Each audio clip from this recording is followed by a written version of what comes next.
আসসালামু আলাইকুম সবাইকে। এইচএসসি এক্সাম আমাদের লাইফের one of the most important exams এবং আমাদের লাইফের most important board exam. HSC এক্সামের রেজাল্টের উপরে আসলে ডিপেন্ড করে আমাদের লাইফের ক্যারিয়ার কোন দিকে যেতে পারে। এবং অফকোর্স এটা অনেক টেনশনের একটা এক্সাম, অনেক প্রত্যাশার একটা এক্সাম। বাবা মার ফ্যামিলির আত্মীয় স্বজনের অনেক বেশি প্রত্যাশা থাকে এবং আফটারঅল এই এক্সামে ভালো করার জন্য কিন্তু মানুষ সবচেয়ে বেশি এফোর্ট দেয়। সবচেয়ে যে খারাপ স্টুডেন্ট সেও আসলে সে পুরো 9-10 বা এই এসএসসি বা পিএসসি জিএস এসএসসিতে যা পড়ালেখা করছে এইচএসসিতে আসলে সে তার থেকে বেশি পড়াশোনা করে ইউজুয়ালি। সো এইচএসসি পরীক্ষায় যেই 5টা কারণে তোমরা A+ মিস করতে পারো বা GPA 5 মিস করতে পারো সেগুলো নিয়ে আজকে একটু কথা বলবো। মনে রাখবা যে A+ কীভাবে পেতে হয়, GPA 5 কীভাবে পাবো, ভালো রেজাল্ট কীভাবে করবো, এইগুলো নিয়ে প্রচুর ভিডিও তুমি অনলাইনে পাবা। বাট কী কী করলে তোমার মিস হবে সেটা জানা আসলে বেশি প্রয়োজন, যাতে আমরা সেখান থেকে বিরত থাকতে পারি। তাহলে চলো আমরা স্টার্ট করি। সো এই ভিডিওটা আমি বানাচ্ছি মূলত এইচএসসি 24 ব্যাচের জন্য, বাট হয়তো ইন ফিউচার অন্য ব্যাচগুলো দেখবে, বাট সবার জন্য আসলে সেম জিনিস প্রযোজ্য। প্রথম, সব সাবজেক্টকে প্রায়োরিটি না দেওয়া, এইটা একটা খুবই কমন ফেনোমেনা এবং আই থিঙ্ক বিগত কিছু বছর ধরে এই ফেনোমেনাটা বাড়ছে, কারণ অ্যাডমিশন হাইপটা অনেক বেশি এখন অনলাইনের সুবাদে এডটেকগুলোর সুবাদে। আমরা এটার জন্য হয়তো বা দায়ী কোনো না কোনোভাবে, কারণ আমরা প্রচুর অ্যাডভার্টাইজ করি, প্রচুর আমরা হাইপ ক্রিয়েট করি ইঞ্জিনিয়ারিং, ভার্সিটি, মেডিকেলের জন্য। এবং এই হাইপটা ক্রিয়েট করার কারণে কি হয়, স্টুডেন্টরা মনে করে যে যার হচ্ছে টার্গেট ইঞ্জিনিয়ারিং সে হচ্ছে মনে করে যে ভাই আমার তো বায়োলজি লাগবে না, সো বায়োলজি আমি ঠিকঠাক মতো পড়বো না। যার টার্গেট মেডিকেল সে মনে করে যে ভাই আমার তো ম্যাথ লাগবে না, তাহলে ম্যাথ আমি ঠিকঠাক পড়বো না। কিংবা যার টার্গেট হচ্ছে ইঞ্জিনিয়ারিং বা ভার্সিটি, সে অনেকেই আছে যারা বাংলা বা ইংলিশের মতো সাবজেক্টগুলোকে আসলে তোমরা ইগনোর করো, ঠিক আছে? সো বাংলা ইংলিশের মতো সাবজেক্ট কিংবা হচ্ছে আইসিটির মতো সাবজেক্টকে তুমি হচ্ছে ইগনোর করো। অনেকেই আছে যে আইসিটি পড়েই নেয়, একদমই পড়ে না, ঠিক আছে? মনে করো যে সোজা একদমই পড়ে না, পরে গিয়ে দেখা যায় যে আসলে পারে না। কারণ ইন্টার আইসিটি কিন্তু একদম সোজা না, 9-10 আইসিটি কিন্তু একদম সোজা, বাট ইন্টার আইসিটিতে কিন্তু তোমাকে ইউনিট টু স্টাডি, প্রোগ্রামিং আছে, এখানে ডাটাবেজ নিয়ে অনেক কথাবার্তা আছে, and there are tough things, and math যথেষ্ট কঠিন হইতে পারে যদি কঠিন করা হয়। সুতরাং এই যে একটা ফেনোমেনা যে আমি সব সাবজেক্টকে প্রায়োরিটি দিব না, আমার তো টার্গেট ইঞ্জিনিয়ারিং, সো ঘুরে ফিরে আমার ফিজিক্স, কেমিস্ট্রি, হায়ার ম্যাথে নাম্বার ভালো থাকলেই তো হচ্ছে, এটার কারণে অনেকের GPA 5 মিস যায়। যেহেতু GPA 5 নিয়ে কথা বলতেছি, তুমি পরে গিয়ে ইঞ্জিনিয়ার হও, ডাক্তার হও, কোনো সমস্যা নেই, বাট রাইট নাও GPA 5 কেন মিস যায় সেটা নিয়ে আমি ডিসকাস করতেছি। সুতরাং ভাই যাই করো, সব সাবজেক্টকে প্রায়োরিটি দিতে হবে। হ্যাঁ, এখন তোমার সব সাবজেক্টে তো ইকুয়াল প্রিপারেশন নেওয়া পসিবল না। যেমন পার্সোনাল আমি বলি যে আমার বায়োলজি প্রিপারেশন খুবই খারাপ ছিল, ঠিক আছে? তো প্রত্যেকটা পার্সনের একটা না একটা সাবজেক্ট তোমার প্রচুর উইকনেস থাকবে সেখানে। তো অনেকে আছে যে ম্যাথ একদমই পারে না, ম্যাথে খুবই weakness, but you need to struggle, মানে স্ট্রাগল তুমি করবা, but you need to somehow ওইটা তোমার এরকম একটা স্টেজে নিতে হবে যেন তুমি ভালো একটা মার্কস পাও, ঠিক আছে? সো আফটারঅল তোমাকে এটা ইনশিওর করতে হবে ভাইয়া যে সব সাবজেক্ট যেন তুমি GPA 5 পাওয়ার মতো প্রস্তুতি নিয়েই পরীক্ষা দিতে যাও। হয়তো আল্লাহ না করো একটা দুটো মিস হয়ে গেল, বাট ওভারঅল GPA 5টা যেন আমার থাকে। গোল্ডেন মিস হোক সমস্যা নেই, গোল্ডেন তো আসলে অফিসিয়াল কোনো টার্ম না, বাট অ্যাটলিস্ট যেন GPA 5টা আমাদের দখলে থাকে। আচ্ছা, 2 নাম্বার, নিজের উইকনেস নিয়ে কাজ না করা, ঠিক আছে? যেটা আমি বলতেছিলাম যে ধরো তোমার ম্যাথে উইকনেস আছে, এখন তুমি ম্যাথের উইকনেস নিয়ে তুমি কাজ করলা না, তুমি ম্যাথের উইকনেসটাকে রেখে দিলা যে না এটা আমি পারি না, বাদ। এই জিনিসটা যদি করো তুমি, ডেফিনেটলি তোমার কিন্তু সমস্যা হবে, ঠিক আছে? কারণ আফটারঅল তুমি যেই সাবজেক্টগুলোতে ধরে রাখতেছো GPA 5 পাবা, ওখানেও তোমার আনফর্চুনেটলি GPA 5 মিস যেতে পারে। আর তার উপরে যদি তুমি একটা দুটো ধরেই নাও আগে থেকে যে পাবোই না, তাহলে তো ওগুলো জীবনেও পাবা না। এবং ওগুলোতে GPA 5 মানে তুমি শুধুমাত্র যে 4 পাবা তা না, তোমাকে টেনে ওগুলো হচ্ছে অনেক নিচে নিয়ে আসতে পারে। সুতরাং নিজের উইকনেস নিয়ে কাজ করতে হবে, এবং শুধু সাবজেক্ট ওয়াইজ উইকনেস না, তোমার চ্যাপ্টার ওয়াইজ উইকনেস থাকতে পারে। ধরো কারো হচ্ছে নিউটনিয়ান মেকানিক্স বা নিউটনিয়ান বলবিদ্যা পড়তে অনেক সমস্যা হয়, নিউটনিয়ান বলবিদ্যা সে পারে না। সামহাও ভাই এই যে 1-1.5 মাস বাকি আছে, এই সময়ের মধ্যে তোমাকে সলভ করতে হবে। তোমাকে যেভাবে হোক ভাই এই এই এই জড়তা কাটায় উঠতে হবে, এই যে উইকনেসটা এটাকে তোমাকে ক্যান্সেল আউট করতে হবে বিফোর এইচএসসি এক্সাম। তো আমাদের ক্যাপস্টোন ডিভিশন কোর্সে কিন্তু 50+ লাইভ প্রবলেম সলভিং ক্লাস আছে, যেখানে তোমরা আসলে তোমাদের উইকনেসগুলো কাটায় উঠতে পারবা। কারণ 50টার প্লাস লাইভ ক্লাস, যেখানে প্রত্যেকটা সাবজেক্টের উপরে আমি দেখলাম মনে হয় 10টা-12টা করে ক্লাস, প্রত্যেকটা চ্যাপ্টারের উপরে একটা করে ক্লাস। সুতরাং ইউ ক্যান ফ্রিলি শেয়ার যে তোমার কোথায় প্রবলেম হচ্ছে, কী প্রবলেম হচ্ছে, এবং ওগুলো আমরা সলভ করার ট্রাই করবো।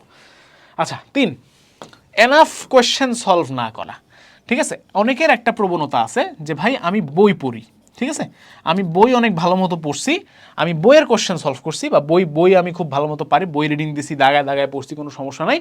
কিন্তু তুমি যদি কোয়েশ্চেন সলভ না করো ভাইয়া, তুমি ধরা খাবা। এখন কোয়েশ্চেন সলভ বলতে আমি কি বোঝাচ্ছি, কোয়েশ্চেন সলভ বলতে আমি বোঝাচ্ছি ভাইয়া তোমার টেস্ট পেপার, ঠিক আছে, প্লাস যদি পসিবল হয় তাহলে হচ্ছে তোমার মডেল টেস্ট।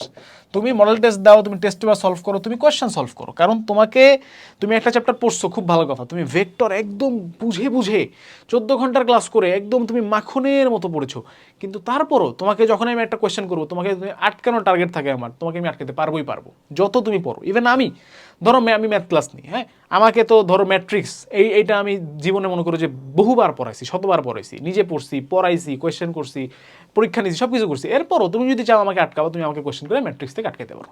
সুতরাং তোমার যদি কোয়েশ্চেন সলভ করার অভ্যাস না থাকে ভাই, তাহলে তুমি দেখবা যে পরীক্ষার হলে গিয়ে তুমি আসলে ব্ল্যাঙ্ক হয়ে যাচ্ছ।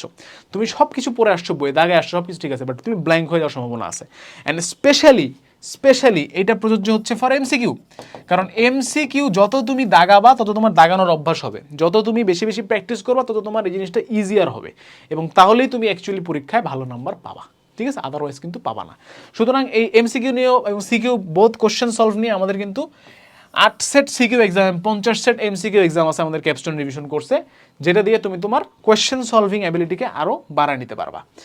4 নম্বর পয়েন্ট, প্রিভিয়াস ইয়ারের কোয়েশ্চেন অ্যানালাইসিস না করা। এই অ্যানালাইসিস জিনিসটাই পোলাপান বোঝে না, ওরা জানেই না যে কীভাবে কোয়েশ্চেন অ্যানালাইসিস করতে হয়। ভাইয়া তোমাকে দেখতে হবে যে কোন চ্যাপ্টার থেকে প্রতি বছর 2 সেট 3 সেট করে কোয়েশ্চেন আসে, তাহলে ওই চ্যাপ্টার তুমি গিলে খায় ফেলবা, বুঝছো? যেই চ্যাপ্টার থেকে দেখবা যে একটা কোয়েশ্চেন আসে সর্বোচ্চ, মাঝে মধ্যে আসেই না, মাঝে মধ্যে শুধু কখ আসে, ওটা তুমি খালি অ্যাভারেজ রিডিং দিয়ে যাবা, জ্ঞান এবং অনুধাবন যেন তুমি পারো।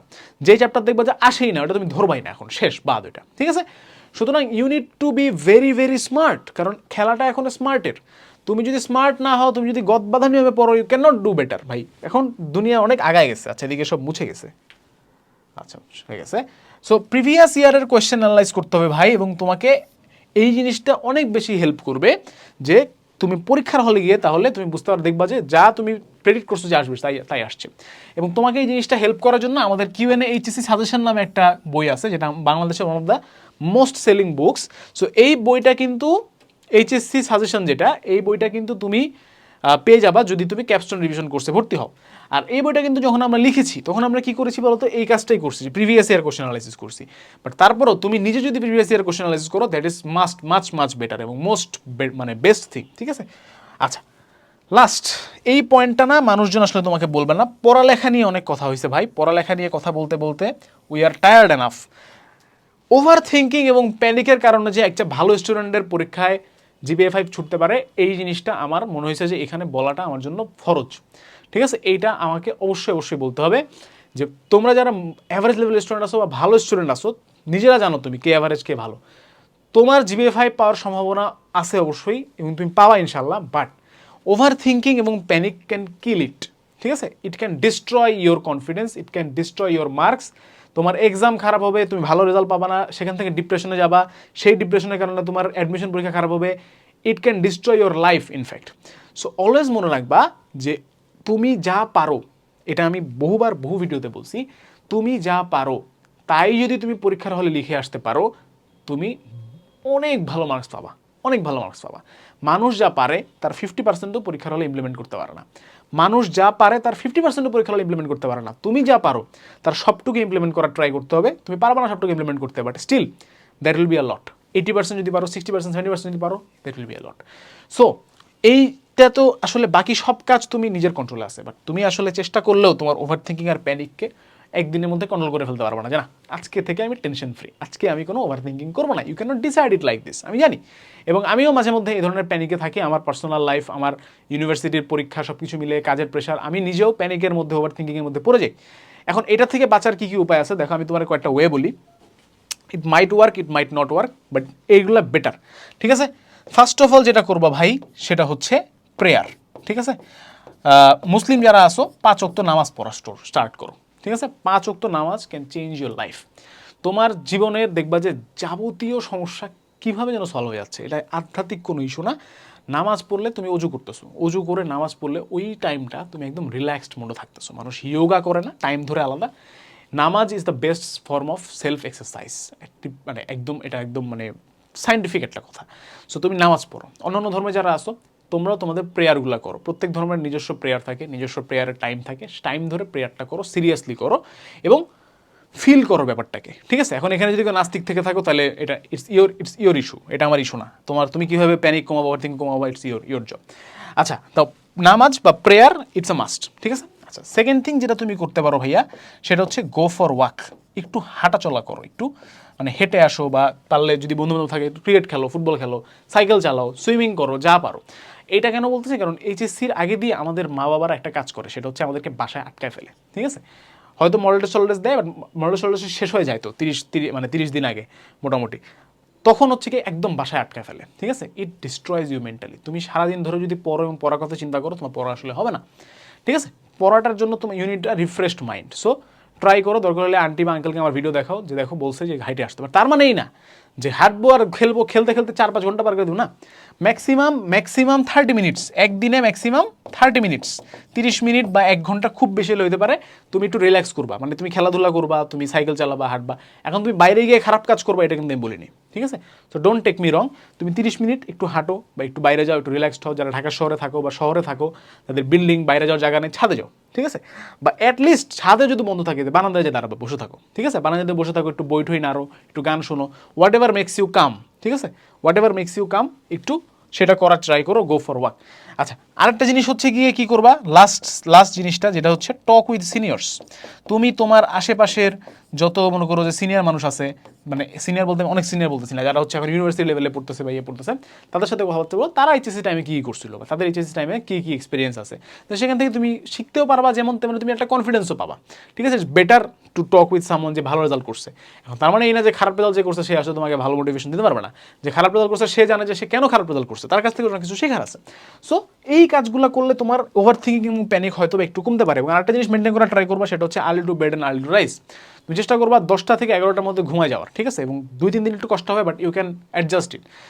বিশ্বাস করো, যত প্যানিক, যত ওভার থিঙ্কিং, যত মানে খারাপ চিন্তাভাবনা, নেগেটিভ থটস, সব আসে হচ্ছে আমার মতে, আমার জন্য পার্সোনালি, আমি জানি না তোমাদের জন্য সত্য হবে কিনা, সব আমার জন্য সব আসে হচ্ছে রাত 12টা থেকে 3টা পর্যন্ত। কোনো দিন যদি আমি 12টা পার করে ঘুমাই, বা কোনো দিন যদি আমি রাত জাগি 12টা 1টা বাজে, নেগেটিভ থটস আমাকে ঘিরে ফেলে, ঠিক আছে? মানে আমার জীবনের সমস্ত কিছু আমার কাছে মনে হয় নেগেটিভ, আমি যা করতেছি কিচ্ছু ঠিক মতো যাচ্ছে না। বাট এই জিনিসটাই, সেম জিনিসটাই আমি যখন ভোরবেলা উঠে 6টা থেকে 8টার মধ্যে আমি চিন্তা করি, আমার কাছে সব কিছু পজিটিভ লাগে। না, এটা তো এটা সলিউশন আছে, এটা এভাবে ম্যানেজ হয়ে যাবে, এটা আমি এভাবে পারবো, এটা তো আমি করতে পারবো, ইটস নট আ প্রেশার, এটা অন্যজনকে দিয়ে করানো যাবে, হ্যান্ডেল হয়ে যাবে, everything becomes easier. So try করবা রাত 11টার মধ্যে ঘুমায় যাওয়ার, ঠিক আছে? 11টা বললে 12টা বাজতে পারে, সর্বোচ্চ 12টা ভাই, 12টার পরে রাত জাগার দরকারই নেই। 12টায় ঘুমাবা, 6টায় উঠবা। ফজরের নামাজ, আচ্ছা এখন ফজরের নামাজ পড়তে হলে আরও আগে উঠতে হবে অবশ্য। সো 11টায় ঘুমাবা, 5টায় উঠবা, ঠিক আছে? ফজরের নামাজটা পড়বা, ফজরের নামাজটা পড়ে টানা একটা পড়া দিবা 2 ঘন্টা। এটা আমি করছি পার্সোনালি, আমার জন্য মোস্ট সাকসেসফুল প্ল্যান এটা। টানা একটা 2 ঘন্টার পড়া দিবা, দেন আবার ঘুমাবা দরকার হলে, যদি বেশি ঘুম আসে। আর না, যদি না আসে, চা কফি খাইতে পারো, কুল, হাঁটো, তখন সকালবেলা একটু হেঁটে আসো না, চিল হয়ে যাবে জীবন। সো ওভার থিঙ্কিং এবং প্যানিকের কারণে জিপিএ 5 যেন তোমার মিস না হয়, এটা এনশিওর করবা, এবং বাকি জিনিসগুলো এনশিওর করবা। এবং তার জন্য আমাদের ক্যাপস্টোন রিভিশন কোর্স কিন্তু আছে, যেটা বললাম যে প্রত্যেকটা জিনিসের জন্য প্রত্যেকটা জিনিস আমরা কাজ করছি। তোমার বেসিকের সমস্যা আছে, এখন ইমপ্রুভ করো, রেকর্ডেড ক্লাস আছে। প্রবলেম সলভ করার জন্য প্রবলেম সলভিং ক্লাস আছে, এক্সাম দেওয়ার জন্য এক্সাম সেট আছে, সাজেশন দিয়ে রাখছি, এমসিকিউ ইমপ্রুভ করার জন্য কিউএনএইচএস এমসিকিউ প্রিপারেশন বুক আছে। So overall we are ready for you. তোমরা এখান থেকে কতটুকু হেল্প নিতে পারবে, এটা কমপ্লিটলি তোমাদের ব্যাপার, তোমাদেরকেই নিতে হবে, এবং তোমরা নিতে পারবা ইনশাল্লাহ। ভালো মতো ঠান্ডা মাথায় এইচএসসি পরীক্ষা দাও। এইচএসসি পরীক্ষার্থীদের জন্য অনেক অনেক শুভকামনা। আজকে ভিডিও এখানে শেষ করছি। সবাই ভালো থাকবে, সুস্থ থাকবে, ভালো মতো এইচএসসি পরীক্ষা দিবে, এবং আমার জন্য দোয়া করবে। আল্লাহ হাফিজ সবাইকে, আসসালামু আলাইকুম।